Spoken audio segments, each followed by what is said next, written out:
আপনি চুপচাপ বসে যান, চুপচাপ বসে যান। যেটা বলছি কোন সময় কথা আপনারটা আপনি বলেন,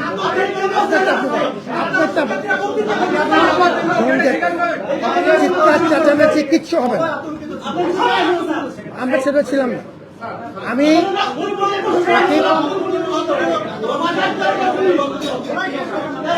আমার সাথে চিৎকার চেঁচামেচি করে লাভ নাই বা I'm not that type. I'm not that type.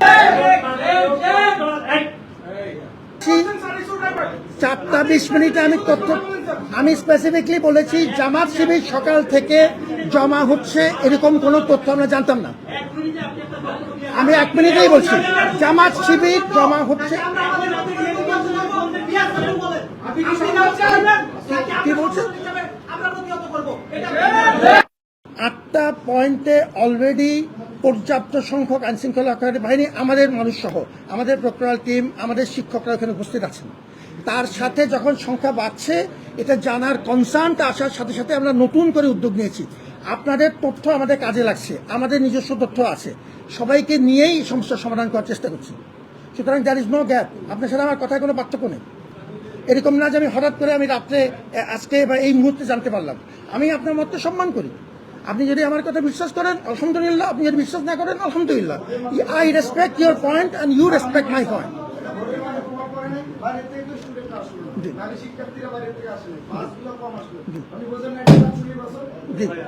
আপনি চুপচাপ বসে যান, চুপচাপ বসে যান।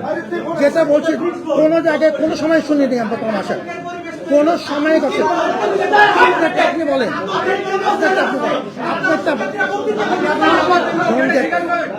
চিৎকার চেঁচামেচি কিচ্ছু হবে না। আমরা সেটা ছিলাম না। আমি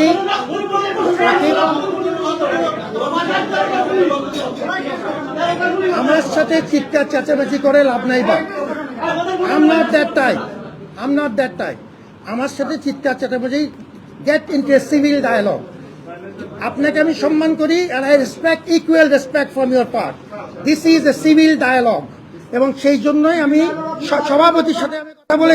সভাপতির সাথে কথা বলেছি এরকম কোনো অভিযোগ আমরা কোনো সময় শুনিনি যে আজকে টার্ন আউটের কোনো রকম কমতি ছিল। আজকে সবচাইতে বড় মাপের টার্ন আউট ছিল এই ক্যাম্পাসে। দিনের পর দিন 11 মাস ধরে আমরা পরিশ্রম করেছি। তোমার বক্তব্য তোমার, আমি সেটা সম্মান করি। আমি যেটা বললাম টু এভরিওয়ান, পুরা দেশের মানুষকে জানালাম।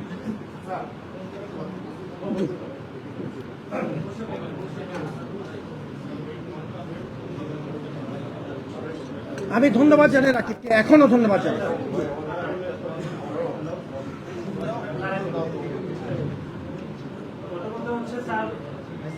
মানে আমরা সকাল থেকে খবর পাচ্ছিলাম ইনফ্যাক্ট 8টার পর থেকে যে জামাতের বিভিন্ন সন্ত্রাসীরা বিশেষ করে এই যে আমাদের এখানে যে 8টি পয়েন্টে তারা জড়ো হচ্ছে। আমরা এটা একটু কনসার্ন করেছিলাম, বিভিন্ন সাংবাদিকরা আমাদেরকে বলেছেন। এরা আমরা যেটা বলবো যে আপনারা আমাদের স্বরাষ্ট্র উপদেষ্টা, গোয়েন্দা সংস্থা, ডিএমপি কমিশনার সকলের সাথে অংশীদারিত্বের ভিত্তিতে আপনারা আলাপ আলোচনা করলেন। আলাপ আলোচনা করে সারাদিন প্রায় 8 ঘন্টাতে একটা স্টেপও আপনারা নিতে পারলেন না। এটি আমি মনে করি এই যে পুরো নির্বাচনকে সারাদিন যে নির্বাচন হবে, নির্বাচন একটা প্রভাব পড়েছে। এখন বিভিন্ন মানুষ মনে করছে যে জামাত ইসলামের সাথে স্যার আপনারও এক ধরনের সম্পর্কের বিষয়।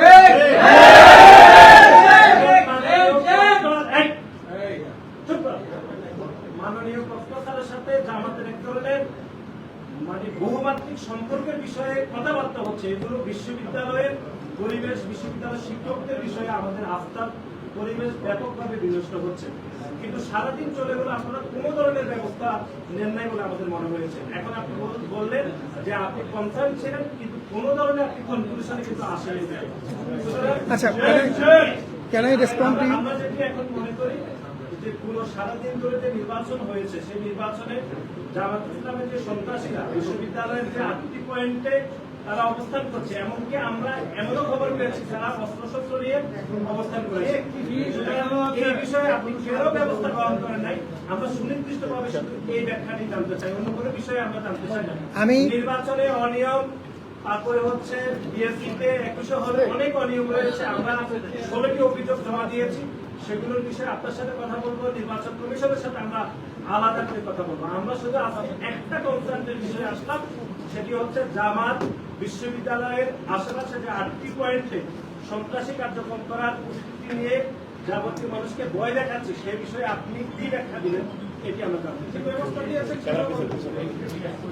আমি এই প্রশ্নের উত্তর আগে দিয়েছি, এখন আবার দিচ্ছি। চিৎকার দিয়ে নতুন কোনো কথা শোনা যাবে না। আমি যেটা বলবো সেটাই বলছি। সকাল থেকে নির্দিষ্ট কোনো রাজনৈতিক দল, সেটা যেই হোক, এখানে এসে জমা হচ্ছে এরকম কোনো তথ্য আমি জানতাম না। এখন আমি কেন জানতাম না এটা আমার ব্যাপার, আমি মনে করি না আমি জানতাম না। 4:20 পরে এই কনসার্ন, আমাদের কোনো কনসার্ন ছিল না, কারণ আমরা নিয়মিতভাবে ছাত্ররা ভিতরে ঢুকেছে, ব্যাপক পরিমাণে আমাদের ভোটার ছিল। আমাকে আমাদের কথা বলতে দাও, আপনার সময় আমি কোনো কথা বলিনি। Please keep basic civility. এখন আমাদের তরফ থেকে আমি প্রতিটা ইস্যু মোটেই ডাইভার্ট করছি না। নো, ইস্যু ডাইভার্ট করছি না। আমি বলছি 4:20 আমি তথ্য, আমি স্পেসিফিকলি বলেছি জামাত শিবির সকাল থেকে জমা হচ্ছে এরকম কোনো তথ্য আমরা জানতাম না। আমি 1 মিনিটেই বলছি জামাত শিবির জমা হচ্ছে। কি বলছেন? কি করবেন?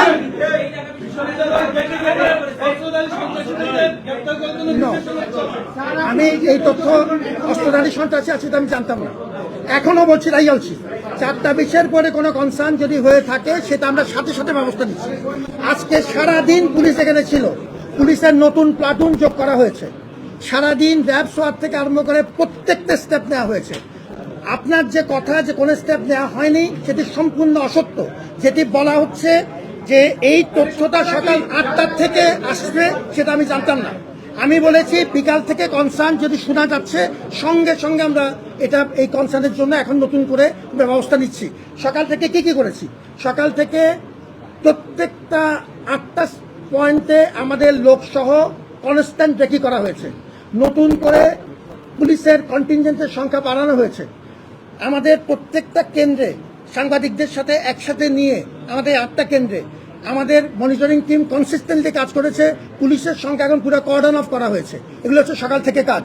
4:20 পরে যখন এই তথ্য নতুন করে জানা গেল যে কিছু জনমায়েত হচ্ছে এবং সেটা আপনাদেরকেও যোগ হচ্ছে, এখন আমরা এই বিষয়ে পদক্ষেপ নিচ্ছি। So we have acted.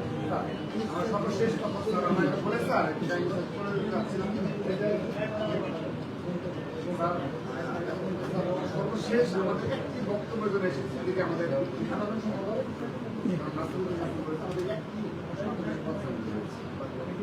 এখানে আপনাকে আপনি দেখেন প্রাসঙ্গিকভাবে আমরা তো ছাত্ররা সহযোগী আমাদের শিক্ষিত এবং আমাদের সেই অনুযায়ী ঢাকা বিশ্ববিদ্যালয়ে আপনি দায়িত্ব পালনের সময় আমরা সর্বোচ্চ সহনশীল ভাবে কিন্তু তার দায়িত্ব পালন করেছি এবং সবাই কেউ কোনো প্রকার তৈরি করার প্রশ্নে আসে এবং আপনি এটা বারবার প্রশংসা করেছেন। তো সর্বশেষ সময় স্যার আপনি দেখবেন সারা দেশের বিচ্ছিন্ন ঘটনা ঘটেছে, কিন্তু এই ঢাকা বিশ্ববিদ্যালয়ে বিএনপির নামে তারা তারেক রহমানের নামে বিনা কারণে তাদের সাথে কোনো সম্পৃক্ত করে নেই, তাদের নামে বাজে বাজে গালি দেওয়া হয়েছে। এই বিষয়ে স্যার আপনি কখনো কোনো বক্তব্য রাখেন নাই, স্যার ঠিক আছে আপনাকে হতে পারে, কিন্তু স্যার আজকের যে ঘটনা এটি আপনি কোনোভাবে এড়িয়ে যাওয়া শুরু যে জামাতে ইসলামী এবং এই ছাত্র শিবির যে দেশের পক্ষের শক্তি না, আজকে আবারও তা প্রমাণ করে দিয়েছে।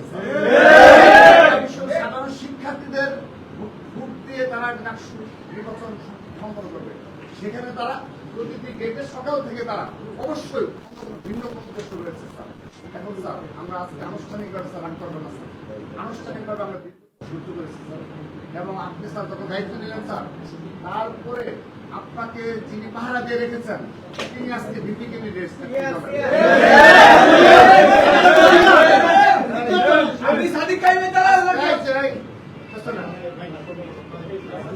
যিনি স্যার আমাদের বক্তব্য সোশ্যাল মিডিয়ায় সাধারণ শিক্ষার্থীরা এই ছবিগুলো সামনে নিয়ে এসেছে যে আপনি প্রথম বেশ কয়েক এবং তার পরিচয় আমাদের অবদান ছিল। পরবর্তীতে যখন পরিচয় প্রকাশ হয়ে গেল, ঢাকা বিশ্ববিদ্যালয়ের সভাপতি ছিলেন। এয়ারপোর্ট থেকে সে আপনার কাছে যায়নি, অন্যভাবে আপনার স্যার আমরা স্যার সার্বিক প্রেক্ষাপটে এবং স্যার আজকের যে ঘটনা এটি স্যার আপনি যতই ব্যাখ্যা দেন স্যার আপনার অবশ্যই আপনার সম্মান রেখে স্যার আমরা আগামীতে ইনশাআল্লাহ এই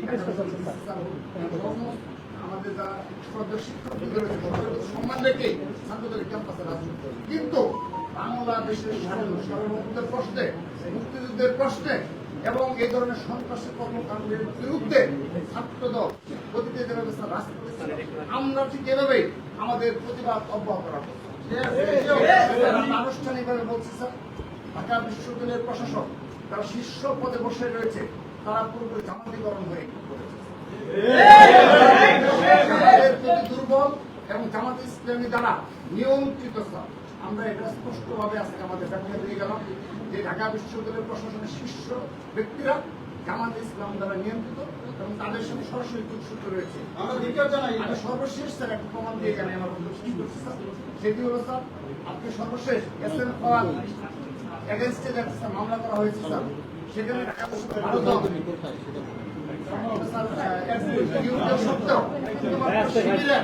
সাবেক সাধারণ সম্পাদককে আপনি আইনজীবী স্যার আপনি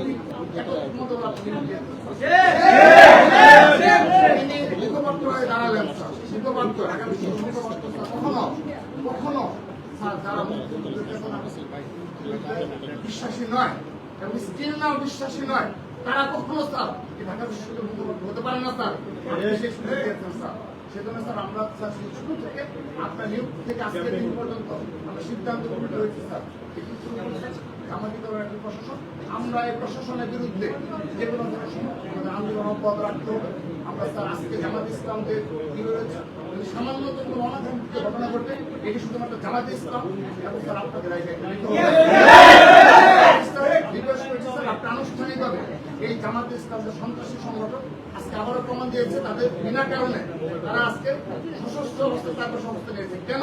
এর পুলিশ, গোয়েন্দা সংস্থা এবং আপনার জামাত ইসলাম এটা আমাদের দাবি জানাই গেলাম স্যার। যদি জামাত ইসলামের কাছ থেকে আনুষ্ঠানিক আমাদের কাছ থেকে বক্তব্য আমরা না পাই এবং কেন স্যার আপনাদের কাছে সরি না বলে আইনশৃঙ্খলা বাহিনী যতটুকু পদক্ষেপ গ্রহণ না করে আমরা পরবর্তী সিদ্ধান্ত। আমি কি এই প্রশ্নটা আমি নট রেসপন্ডিং, আমি আমাকে উত্তর দিতে হবে, এটা তথ্যটা শুধু দিচ্ছি। আমি তোমার রাকিব এবং এর মতামতকে আমরা সম্মান করি, আমার বক্তব্যটা শুনে রাখো পরিষ্কার। প্রথম কথা হচ্ছে যে রাকিব এবং নাসির, আমি দুজনকে ধন্যবাদ জানাই। আমি প্রথমেই বলেছি বিভিন্ন সময়ে এই আমাদের বিভিন্ন প্রশাসন চালাতে যে সামাজিক এবং আমাদের একাডেমিক কর্মকাণ্ডে তোমাদের সহযোগিতা পেয়েছি, ধন্যবাদ। আমি জামাত বিষয়ে আমার অবস্থান খুব পরিষ্কার ব্যাখ্যা করেছি। তোমার আমি মতামতকে আমি সম্মান করি, এটা খণ্ডন করার আমার কোনো আগ্রহ নেই। যেটা আমি মতামত বলেছি, জামাতের সাথে বা যে কোনো রকম রাজনৈতিক দলের সাথে আমার কোনো সম্পর্ক নেই, শেষ। 2 নম্বর একটা পয়েন্ট, আমি যখন আজকে কনসার্ন এসছে আমি প্রত্যেকটা পদক্ষেপ নিয়েছি এখনো তোমার তথ্যের ভিত্তিতে, এবং আমি যা তথ্য জানি সব মিলিয়ে পুলিশের সাথে আমাদের নিয়মিত যোগাযোগ আছে, সেটা হবে। তৃতীয়, আবু সাদিক কিংবা ওই সময় সার্জিস, ওই সময় হাসনাত, যারা ওই সময় ছিলেন, আমি একবারই বলবো, দুবার বলবো না। আমি ওই সময়ে দায়িত্ব নেওয়ার পরে সম্পূর্ণ অস্থিতিশীল একটি অবস্থাতে আমি দায়িত্ব ভাগ করে দিতাম কোটা মুভমেন্টের কিছু ব্যক্তির কাছে। আমি খুব পরিষ্কারভাবে বলে দিচ্ছি, আবু সাদিককে আমি ব্যক্তিগতভাবে তার দলীয় পরিচয় কিছুই জানতাম না, তারা কোনো প্রয়োজনও মনে করি না। 2 নম্বর, আমি ওই সময়ে শেষ করতে দিতে হবে। ওই সময়ে আমি বলে দেই, আমি ওই সময়ে কাজ ভাগ করে দেওয়ার জন্য মেডিকেল, আমাদের যারা ওই সময়ে আহত মানুষজন ছিলেন, বিশেষ করে আমাদের শিক্ষার্থীরা, মেডিকেলের এই ভিজিটগুলো সমন্বয়ের জন্য আমি একে দায়িত্ব দিয়েছিলাম। আমি সার্জিসকে অনুরোধ করেছিলাম বন্যা এবং রিলিফ সংক্রান্ত যে কাজগুলো হচ্ছে সার্জিস স্যার আমাকে সহযোগিতা করে। হাসনাতকে আমি অনুরোধ করেছিলাম ওভারঅল ওই সময়ে আমার নতুন দায়িত্ব নেওয়ার পরে বিশ্ববিদ্যালয়ের যে রাজনৈতিক স্থিতিশীলতার প্রশ্ন এই বিষয়ে আমাকে পরামর্শ দিতে। আমি কোটা মুভমেন্টের আন্দোলনকারীদের বেশিরভাগের সাথে বিভিন্ন পর্যায়ে আমি যোগাযোগ রেখেছি, যেহেতু তারা আমার সাথে যোগাযোগ রেখেছে। এবং ঠিক একই চুক্তিতে যখন তুমি যেরকম রাজনৈতিক পরিচয় তার তখন জানতে কিনা আমি জানতাম না, কিন্তু আমি জানতাম না রেসপন্স নিচ্ছি। অফিসিয়ালি যখন এখানে ডিক্লারেশন দেওয়া হলো, রাজনৈতিক দলের কর্মী হিসাবে আমরা যে সবার সাথে যেভাবে ট্রিট করি সেভাবে তার সাথে ট্রিট করা হয়েছে। ওই সময় 3 জন আমার সাথে নিয়মিত কাজ করেছেন এবং 3 জনকে আমি দায়িত্ব ভাগ করে দিয়েছি নির্দিষ্ট। ওই সময় আমার ট্রেজারার আমার সাথে তখন ছিলেন নিয়মিত, আমার তখন একমাত্র সাথী তখন উনি, মাত্র এরপরেই আমার একটু একই সাথে আমরা আমাদের প্রক্টরও জয়েন করলেন, তারপরে পরে আমাদের প্রভিসি জয়েন করলেন। ওই সময় আমরা নির্দিষ্ট দায়িত্ব ভাগ করে কোটা মুভমেন্টের, আমার এটাও মনে আছে যে কোটা মুভমেন্টের ওই সময় আমরা 7 কলেজের সাথে যে বারবার আমাদের নানা রকম কিছু জটিলতা হচ্ছিল, সমন্বয়ের বিষয় ছিল, ওখানে আমি 2 জনকে দায়িত্ব দিয়েছিলাম কোটা মুভমেন্টের তরফ থেকে। সুতরাং আমি যা বলেছি এটা আমি আমার তরফ থেকে বললাম। এখন কেউ এটা গ্রহণ করবে কেউ গ্রহণ করবে না, এটা নিয়ে আমার কোনো মাথা ব্যথা নেই। আমি তথ্যটা জানালাম, আমার উপরে আল্লাহ আছে, I am gonna follow this suit as I am saying.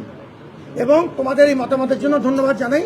তুমি যেটা বলেছো বিশ্ববিদ্যালয় তোমার এবং আমার, এই বিশ্ববিদ্যালয়ের জন্য তোমার যে কোনো মতামত আমি সাদরে গ্রহণ করব, এখন যেরকম করেছি। ধন্যবাদ জানাই। আচ্ছা, না না, আমি একটা কথা, আমি তোমার শেষ করার আগে একটা কথা বলো। সাংবাদিক আছে, আমি ঢাকা বিশ্ববিদ্যালয়ের ট্রেজারার বলছি। আমার সম্পর্কে একটা অপপ্রচার আজকে করা হয়েছে। আমার অফিসে নাকি মির্জা আব্বাস এসেছে ইলেকশন ইঞ্জিনিয়ারিং এর জন্য। আমি বলতে চাই যে অভিযোগ করছে তার বিরুদ্ধে মামলা করা উচিত, এবং সেটা সম্পূর্ণ মিথ্যা কথা বলেছে আমার সম্পর্কে।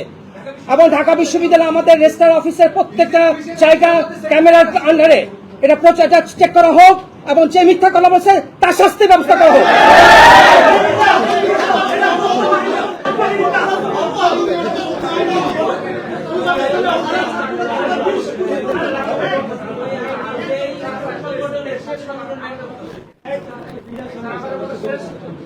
আপনি যে জামাত শিবিরের লোকজন সারা দেশে আসছে, কিন্তু যেটি আমাদের আমাদের মনে হয় বিশ্বাস হয় না। একটু শুনি। জামাত শিবিরের লোকজন সারা দেশ থেকে যেরকম আসছে, আপনারা জানা সত্ত্বেও ভোট দেওয়া হয়ে গেছে। একটা ইলেকশন ইঞ্জিনিয়ারিং হবে বলে আমরা সংগঠন আপনারা আবার সেই ব্যাখ্যাটি দিলেন না যে আমরা এটা জানতাম না। কোন ইলেকশন ইঞ্জিনিয়ারিং ঢাকা বিশ্ববিদ্যালয়ের হয়।